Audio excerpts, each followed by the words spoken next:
Today we'll take a look at inserting icons in PowerPoint, Excel, even Word to really get your graphics going. And of course, it's a lot easier than going and looking for icons that you can download.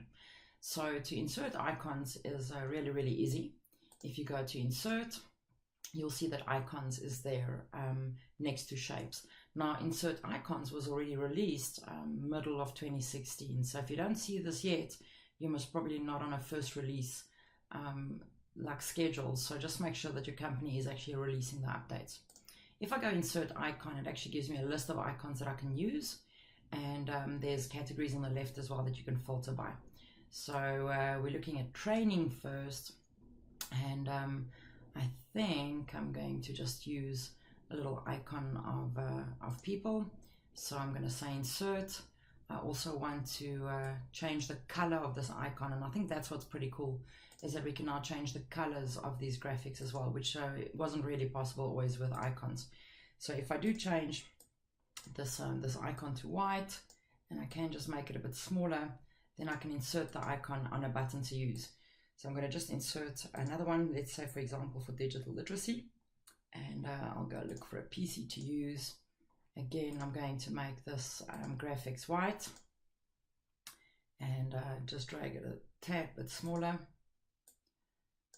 So again, just to fit on that button, be careful to not drag the images smaller without using your shift button, as you might change the original shape of the icon. So that's quite an easy way to actually insert icons then on your PowerPoint presentations. So let's look at a final one that we can insert, one for user adoption. Let's see if there's a cool little happy face maybe that we can use. Maybe we'll just use that one. So again, graphics full. I'm going to bring that across. I'll just make it a little bit smaller. Remember to keep your shift button in.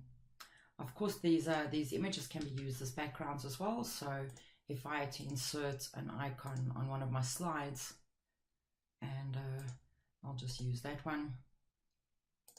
So I'm going to make this quite a lot bigger. And if I change the color, I can also set transparency on it. So just to move it to the background, I can also then to add text over it, etc. So the icons are pretty cool. As I said, you can also insert them in Word as well as in Excel.